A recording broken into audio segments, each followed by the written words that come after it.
Hey everyone, what's going on? Jason Pacheco here and Matt Reddy here again, episode 5 of the Millennial Real Talk podcast. We've been getting some good feedback here on this podcast and have been having a lot of fun with it. We've made some new friends, some new business partners, learning a lot from each other and other people that reach out, asking great questions. This week, to start off, I wanted to kind of touch base on what Matt was telling me about on the car ride here. I know he's got his mind all tied up, so he might not be 100% this podcast, but he actually placed an offer on a multifamily. You don't have to disclose the address, but just tell me a little bit about the property. Why are you so interested in this place? So yeah, I did. I placed an offer. Won't get into the details on the address. Just you don't want no one outbidding your poor offer, huh? But yeah, I mean, yeah. So I placed an offer on an investment property. It is a 4-unit. Some of the things I think you're looking for. Price per unit. There were a lot of things that really stood out. I mean, the cash flow on it is really good. I think it honestly was underpriced a little bit. Anyway. So it was a 4-unit? Yeah, 4-unit. Yeah. How many beds in each unit? So there were 2 3-bedrooms and 2 1-bedrooms. Normally I don't like, ones with 1-bedrooms in it. Cause if you can buy the exact if you buy a 4-unit property and it comes with 2 bedrooms, you can get more rent. But, it had 4 single car garages, which makes up the difference, you think? Yeah, I think, you can even count that as almost another full unit. At your property right now in Pawtucket, how much you have garages, right? Yeah. I have how much are you charging for a spot? Yeah, so for the garage there, I charge $100 a month for that, and wow. That's I would actually say that's under, because I know even I have some friends that own rentals, garages, and they rent it out a little more, like $125, $150. So, I think you can even get more, but yeah, you rent out 4 garages, even $100, $125 a piece. That really can add up to another whole unit. So, makes up for the 1-bedrooms. But so yeah, normally I don't like the 1-bedrooms, but yeah, the cash flow on it was really good. Run the numbers out. Trying to think. Yeah, so at this point, Matt had a good point. He said to me, because he's trying to see if I would be interested in joining in with him on it. And I don't know, I was a little hesitant to how to respond to that. And he said his thing is, hey, Jay, I know you're always looking to just hit that home run. That's how our day and age is. Us millennials here feels like we want to invest in crypto and overnight have it spike and be a millionaire. And I'll be honest, a little bit of me not wanting to get into something is because I was saying, yeah, it's on MLS. People already saw it. I want to find something no one saw. But he's right. You don't want to always hit a home run, especially being your first one. You can't be greedy. So it had me thinking, why don't I want to get into something with him? We chatted about it offline. I'm not going to share those details, but just a tip there that I will keep thinking about is, why am I looking to hit that home run? It's my first investment property. We can't get rich overnight. It's a slow game, slow, steady. One wins the race, right? So a little bit more about this property here. Did you have any, so obviously investing, there's risk to it. Investing in anything has risk to it. Now, how are you trying to reduce your risk? Gaining information like your mortgage payment? Did you do anything like that? Yeah, so I think, obviously, like when I run numbers, so you'll run the numbers on it, the payment, and I'm in touch with a loan officer, obviously. Shout out to North Point Bank, Paul, on Justin Conrad's team. But yeah, just in contact with him, giving him taxes, insurance, throwing out some estimates, and we try to be conservative on that too. You don't want to go in. By conservative, you mean your max, like on the worst case scenario. Give me the numbers in the worst case scenario. Yeah, worst case scenario is if the taxes, insurance, because we don't know exactly what the insurance could be on it. So for example, use this one for example. Yeah, so for example, worst case scenario, you're looking at maybe $250. So $2,500 per month for this property if it gets accepted at the purchase price. Yeah, $2,500. That's taxes, insurance, all in. But yeah, so yeah, and you want, like I said, you want to make, because a lot of the times, a lot of people will just, they'll maybe they'll have it all. I mean, a couple $100 it can hurt the deal for sure. I mean, if you're off, $300-400, I mean, it can put you in a bad spot. So, you want to make sure that, the numbers work. And, I also think too, like, you don't want to, this is another reason, like, I even asked Jay to come in, is, you want to have, the down payment, but you want to have money in the bank. Cause like, if you want to renovate some units, looks like some of them might need a little work, depending on if the tenants stay or not. We got to raise rents, that type of thing. To add to that, yeah. So again, I asked you the question about risk. I guess reducing your risk, you got to, if you go into a partnership, I would be reducing my risk, because if it failed, I wouldn't be taking the 100% loss. It would be 50-50, so the loss wouldn't be as much. I know a lot of people have different thoughts on business relationships, investing in a partnership, and I've never done it yet. I don't really have much of a take on it just yet. I'm one of those people that kind of have to learn the hard way, to be honest. It does sound like it has some pros right up front, being a beginner, not having an investment property yet. I would be going into a partnership, reducing my risk, reducing the money I have to come up with. Flip side, it would be reducing the income, but again, why are we looking to hit a home run overnight, right?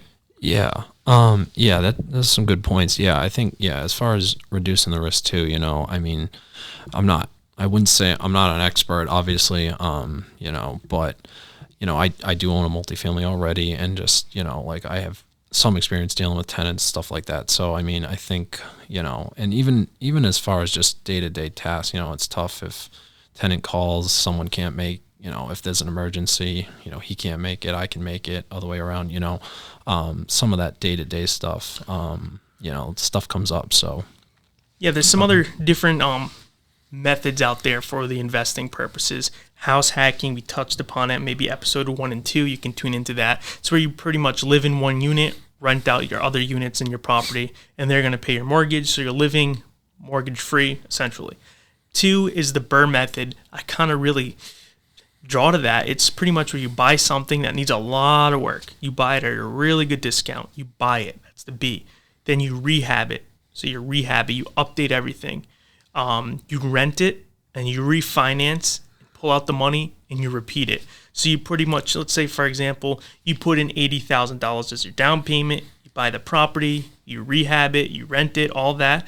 Then you get a HELOC on it, and you pull out that 80 grand you put down initially, because you put so much work into the property. It was worth X, now it's worth much more because you put in new kitchens, new tiles, you just updated the property, gave it some love. You take out that 80 grand you initially put down, and you go buy your next property, do the same thing. You just keep taking that 80 grand and transferring it to your next property. It's a really good method. That's kind of where I'm drawing to for my first investment, kind of like Matt did with his first one right now. We house hacked it, and he got so much equity in the property right away. I think he's looking to take money out of it and go buy this investment if his offer gets accepted. I think the BRRRR, I think that's definitely the best way to do it. I mean, that is essentially what I did. I mean, the house I originally bought, the one I live in now, needed a lot of work on. I did put a lot of work into it. Didn't do any of it myself. So that might have costed a little more, but yeah, just, did a lot of work to it, and now I'm able to pull out, a decent sum for the down payment on the next one. So offer gets accepted. What's your mortgage? What's the potential rents? How much money are you going to be cash flowing?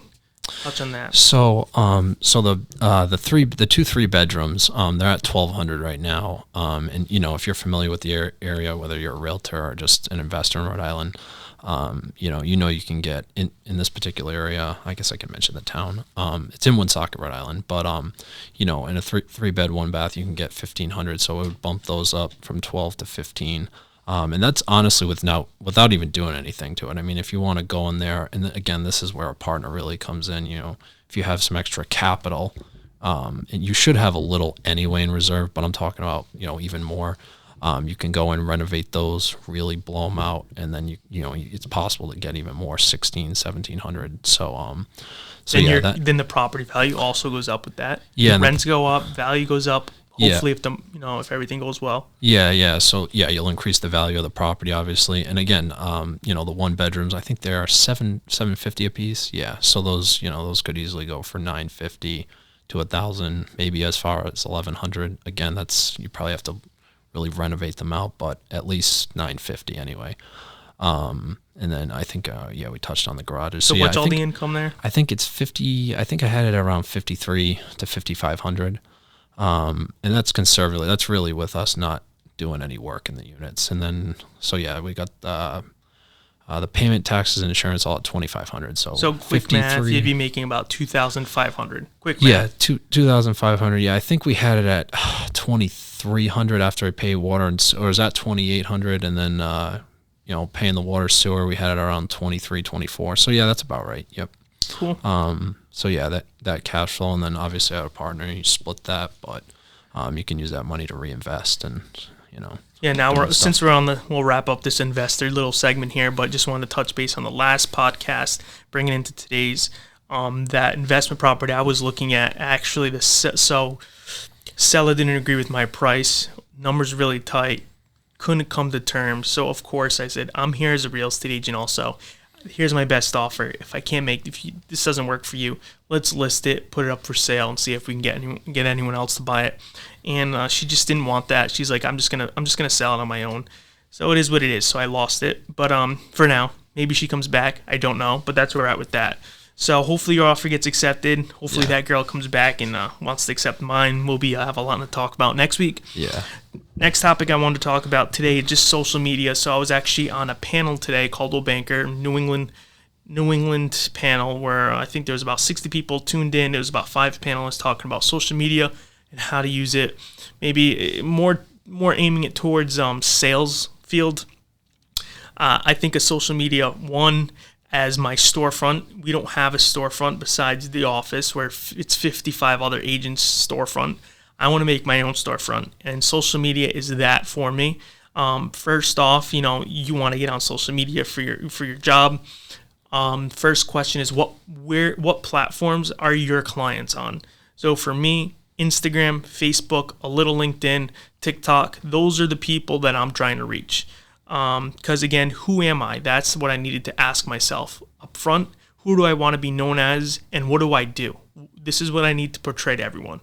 Who am I? I'm coffee, I'm a realtor, and I'm Patriots. I love the Patriots, I love coffee, and I love real estate, which is why I have coffee here. Coffee beans, trying to promote the coffee incorporated with real estate. If you check on my social media, you'll see a lot of promotional videos with the Patriot jersey on and stuff. I'm trying to work with people. I mean, naturally in sales, people want to work with people they like.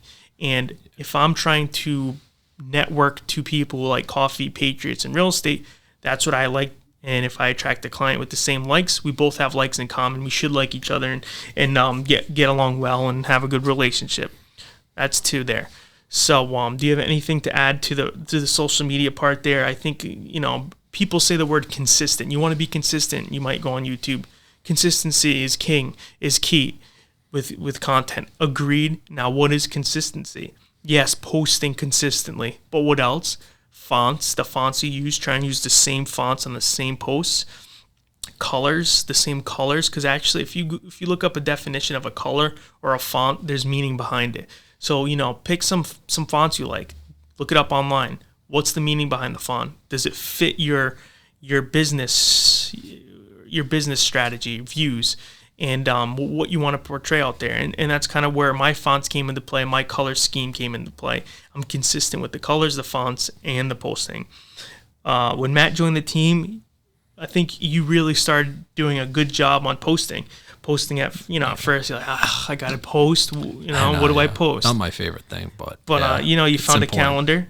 Yeah, some different things you do. Yeah, I just think it's just important to schedule, because if weeks can go by without you posting, but if you schedule it in, you're likely not going to miss it.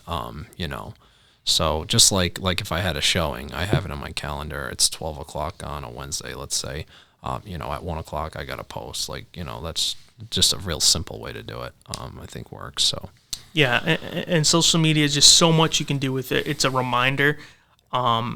You remind people what you do by posting real estate. It's a place you can engage and make friends. You can comment on people's things, be friendly with them, make friends. Essentially, you want to make friends to sell them homes or whatever insurance. Also, a little tip here, I think you want to post anything, a little example here, anything that gives you kind of some sort of recognition, I guess I would say. Like, I got a billboard. People always think, wow, Jason's got a billboard. That must have costed so much money. He must be crushing it. If he's crushing it, he must be good at what he does. So if I want to buy a house, I'm going to reach out to Jason. He's got a billboard. Little do they know how much that billboard costs. It's really not a lot. I wouldn't have got a billboard if I couldn't have posted it on social media. I think the billboard's 20% of why I did it in town. People drive by it. 80% is because I could post it. I could share my billboard and show people Jason has a billboard on social media. That's huge for me. Seminars, you do a first-time home buying seminar. It's great to see 15 people show up. Maybe you can turn some clients and make some money helping people learn about the home buying process. But you post behind the scenes of you up doing a seminar. Wow, Jason's doing a seminar. That's professional. He must really know what he's doing. So that's what I'm trying to portray a lot online. Seminars, like we're doing a seminar actually at Bar 101. A Saturday in September, maybe the first or second Saturday. It's on my social media. September 10th. Is it? Or September? Yeah. It's on my social media, but again, flip side, it is actually good information. So if you actually are thinking of buying a house and you want to just come sit at the bar, have a beer, listen to me talk about buying process, come on by. It's probably an hour long on a Saturday. Also, what I wanted to share is we have a new listing. Team has a new listing that went up on Wednesday. It's in Warwick. It's a condo. So if anyone's looking to buy a condo, open house Sunday, 1 to 3. But the way we got this listing I want to talk about, it was a for sale by owner that ended up needing help to list their home for sale with the real estate agent. I saw a post on Facebook this week. Someone posted on there, another real estate agent, and he asked what would be one of the top few reasons someone would want to hire a real estate agent to list their house. I responded and got a few good likes on it. And my take on that is, honestly, the transaction experience. So we're at a point where almost at 100 homes. So we've been involved with almost 100 transactions. So someone typical sold 2 homes. They've done something twice. One of the most biggest things in their life they've done twice. And now they're trying to do it on their own. Versus you could reach out to someone that did it 100 times, 200 times, 300 times. That person's going to have a lot more experience than you. They've seen a lot more than you. They have a lot more just knowledge, experience. They know how to problem solve different things that come up. They know what to say, and know what not to say. For example, buyers coming in to get financing on a property. There's so much you don't want to say and do want to say for them to be able to get approved for financing. Quick example. Someone's coming in to buy my 3-family. I'm a for sale by owner. I'm charging $50, or that might be extreme, $200 for unit 1, 2, and 3. It's $600 a month I'm charging. Buyer comes in the door, FHA buyer. They want to buy the place. They place an offer. It gets accepted. Inspection goes great. Now we're at the appraisal. The bank has this equation that I guarantee barely any for sale by owner knows this. Your rents have to be a certain amount of the mortgage payment. I don't remember the ratio. But there's a certain ratio that number has to equate to. If it doesn't, you can't get a mortgage on it. So as a realtor selling that house, the appraiser comes in. I say, I don't know the rents. Sure. Now he's going to go back and look at the market rents in that area.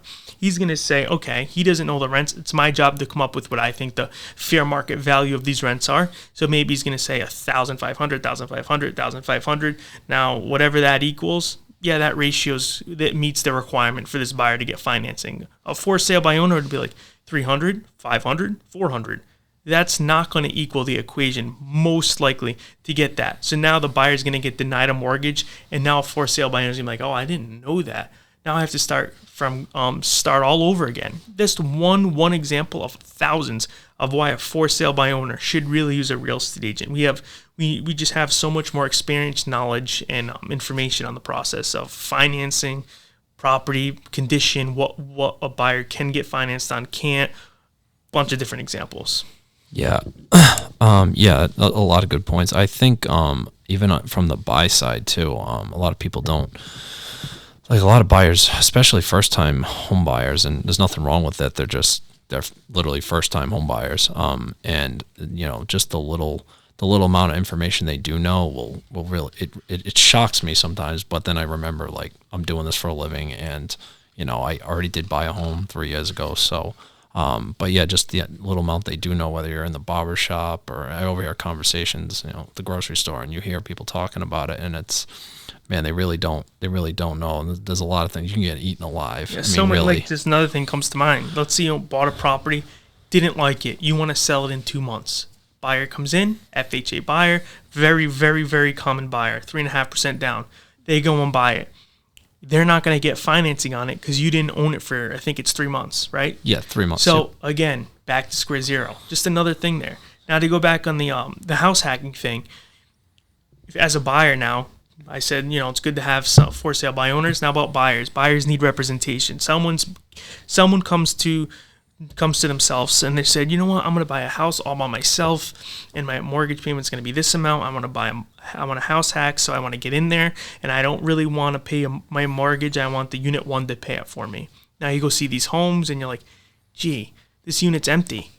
I wonder what I could get for rent here. I'm going to guess 600. I'm going to guess 3,000. And then you go forward, close on it, and that rent's so off. Now you're like, wow, I actually have a mortgage now. I was so off on my rent. Comes to you, real estate agent, you know these markets, you have the tools, you pay for these monthly subscriptions with ton of data and analytical numbers that give you these fair market rent values that would be able to help with your equation. Yeah, definitely. I mean, we have like actual data, and like I think more to it than just the data is just like being able to interpret the data. I mean, for example, even if you're pulling numbers on rents, and generally you can kind of understand too that like the rents, if it's pulling from the surrounding area, generally those can be even a little bit lower too, just because landlords don't raise the rents a lot, because they have a good tenant, and understand a lot of that too. There's a lot more complexity to it than just like the data. So, but yeah, just the fact that we even have data, actual reliable data, up to date, is a big part of it. So yeah, and you know how to structure. Again, someone's buying a multi. He knows how to structure his deal where your closing costs can be covered if you want them to. That's saving you $8,000 from your down payment. I'm very confident he and I can point out multifamily. You're going to run into it a lot. Knob and tube wiring in the basement. I know what that looks like. Matt knows what that looks like. We're not going to know if it's live, but we can point it out to you, because you know what that's going to do? Raise your insurance. So your monthly payment that you thought the property was going to be, the insurance is going to be a lot more. Your mortgage payment's going to be a lot more. Now you're going into this wanting to house hack, but your mortgage payment just almost doubled because you have knob and tube, and that rent's not going to cut anything into that mortgage. Right up front, we could say, I think that's knob and tube, but yes, we can get it inspected. But if you want to get it inspected, it's $600. So if you get your offer accepted, they inspect, find out it's knob and tube, and now you don't want it.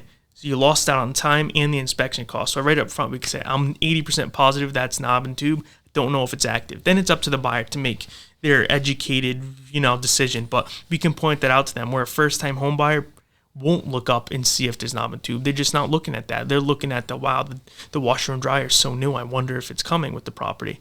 I'm looking at knob and tube. I'm looking at, is there asbestos? I'm looking at, what's the electrical like? Is it circuit breakers, fuse boxes? Is this going to hurt their financing? Can they even get financing on this property? Is there a cesspool there? Just so many different things that. Yeah, that's a big one too, the cesspool. I mean, we've dealt with that on a few transactions, and there's a lot of things that even I've learned from a couple of transactions that like the listing side didn't even know, and it was to our benefit. And even touching on the house hacking too, I think just from having clients that have done it, because if you're out there and you're thinking about house hacking, there's a lot of variables that like my real estate agent didn't really point out. Maybe he didn't know, I don't know. But and again, not even just from experience. If you have a couple of clients that have done it, that they're even a good reference we can reach out and get that information too. So not necessarily that you need the experience as a real estate agent to understand it, but it does help, obviously. But, you know, I have clients that have closed and, you know, they're house hacking, and, you know, just being able to like get some insight from them, I think is huge, because it's not as straightforward as maybe just buying a single family. You know what I mean? There's a lot of other things you have to navigate that you don't really encounter. So that's about it. I got nothing else for you, man. I'm tired. Tired? Yeah. Else? Gotta get home. Yeah. Gotta get home. Twins are calling me. Yeah. Episode 5 completed. I'll probably swing by the gym. Of course you will. Oh God, I'm gonna get made fun of. Gotta get a workout in, you know. But if anyone again has any questions about what we talked about, I can continue to keep going on a tangent about these things, to what to look out for. But I know it's boring to a lot of people, so we try and keep these things short. But if anyone has any questions off the grid, reach out to us. Hop on a call. Matt's Instagram information is below this video. So is mine. Comment below your thoughts or questions. We'll try and answer it on your next episode 6. Once again, thanks for tuning in, everyone, and continue watching. It is the #1 podcast in the world. #1. It truly is. Thanks, everyone.